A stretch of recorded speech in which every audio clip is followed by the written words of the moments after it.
मराठी लघुलेखन 80 शब्द प्रति मिनिट सुरू. परिच्छेद. उत्तरादाखल महसूल विभागाने सादर केलेल्या प्रतिज्ञापत्रात या बाबींचा पुनरुच्चार करण्यात आला की याचिकाकर्ती ही करपात्र कंपनीची महत्त्वाची कार्यकारी संचालक होती आणि कंपनीचा दैनंदिन कारभार चालवण्यासाठी तिच्यावर अनेक महत्त्वाच्या जबाबदाऱ्या सोपविल्या होत्या आणि कंपनीचे दैनंदिन व्यवहार पार पाडण्यामध्ये तिचे कोणतेही महत्त्वाचे स्थान नव्हते. हा तिचा दावा चुकीचा आहे. निर्धारण अधिकाऱ्यांनी उल्लेख केलेल्या मंडळाच्या सभेच्या कार्यवृत्ताच्या आधारे हे विधान केल्याचे सांगण्यात आले होते.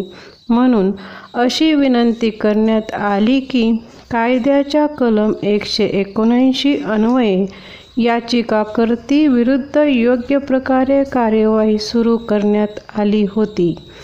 परिच्छेद. पक्षकारांच्या विद्वान वकिलांचे म्हणणे ऐकले.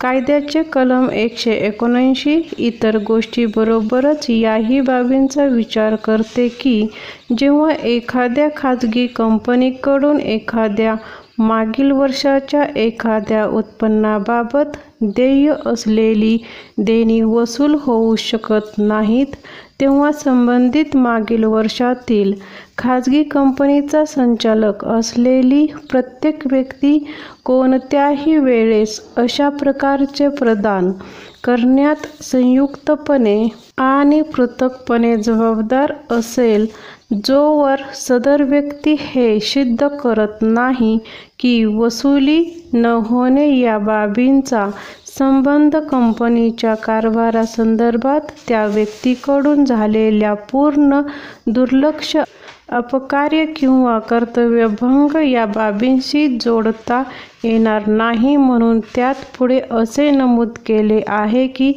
जर खाजगी कंपनीकडून देय कर वसूल करणे शक्य नसेल तर संबंधित मागील वर्षात खाजगी कंपनीमध्ये कोणत्याही वेळेस संचालक पदावर असलेल्या प्रत्येक व्यक्तीकडून सदर कराची रक्कम वसूल करता येईल. परंतु जर संचालकाने असे सिद्ध केले की वसुली न होणे याचा संबंध कंपनीच्या कारभारासंदर्भातील पूर्ण दुर्लक्ष, अपकार्य किंवा कर्तव्यभंग या बाबींशी जोडता येणार नाही, तर असा संचालक स्वतःला यातून मुक्त करू शकतो. परिच्छेद.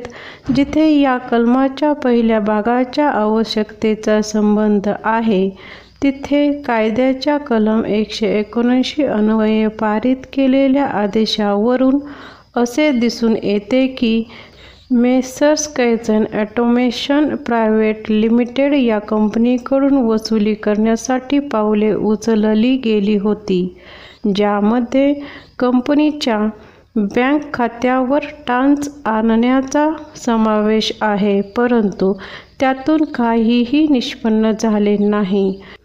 निर्धारण अधिकाऱ्याकडे उपलब्ध असलेल्या पत्त्यावर कंपनी आढळून आली नसल्याचे सुद्धा सांगण्यात आले आहे आणि म्हणून निर्धारण अधिकाऱ्यानुसार कायद्याच्या कलम 179 अन्वये कंपनीच्या संचालकाविरुद्ध कार्यवाही करण्याचा एकच उपाय शिल्लक राहिला. परिच्छेद.